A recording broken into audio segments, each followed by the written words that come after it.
काल तर पाणीपुरी आणली होती आणि त्याच्यावरच आम्ही ताव मारला. तर तुम्हाला कालच्या व्लॉगमध्ये कळलंच असेल. नंतर मग मस्तपैकी पेट फुल झालं त्याने आणि बाहेर आलो तर माल उतरवून घेतला गाडीतला.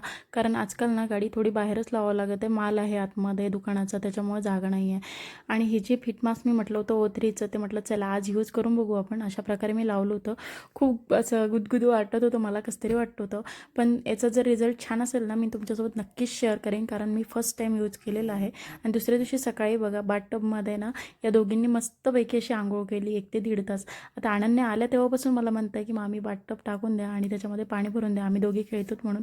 फायनली आज मुहूर्त निघाला आणि आज त्याने छानपैकी आंघोळ केली. त्याच्यानंतर आम्हाला दुपारून ना दोघींना पण खूप भूक लागली होती. त्या म्हणलं की चला मग बहिणी आपण भेळच बनवू आणि मस्तपैकी अशी भेळ बनवली होती. आता तुम्हाला पण आवडते का नक्की कमेंटमध्ये सांगा. ते झालं आणि मी माझी कामं आवरायला घेतली. आता बाथटबमध्ये ना खूप पाणी साचलेलं होतं.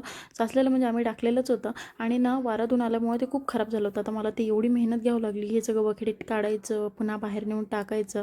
मग जे कामावरचा माणूस आहे तो आला, ते म्हणला मॅडम तसं नका करू, डायरेक्ट पाईप लावा, आपोआप पाणी बाहेर जातं. आणि खरंच ते इतकं मस्त वर्क झालं. हे बघा, सगळे झोपून उठल्यानंतर कोणी चहा तर कोणी कॉफी घेतली, मी मात्र ग्रीन टी घेतली. आणि त्याच्यानंतर ही काचेच्या बरणीत मीठ काढून ठेवलं. आता तुम्ही पण काढून ठेवतात का नक्की कमेंटमध्ये सांगा. मी तर नेहमी काचेच्या बरणीतच काढते आणि ते छान पण राहतं. त्याच्यानंतर एवढा स्वयंपाक उरतोय ना आजकाल उन्हाळ्याचा की काय सांगू, काय करावं ते पण कळत नाही आणि खायची तर अजिबातच इच्छा होत नाही.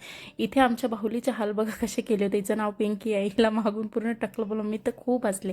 शेवटला असे पॉपकॉर्न केले आणि आजचा दिवस असा गेला. चलो, फॉलो केला नसतं फॉलो करा.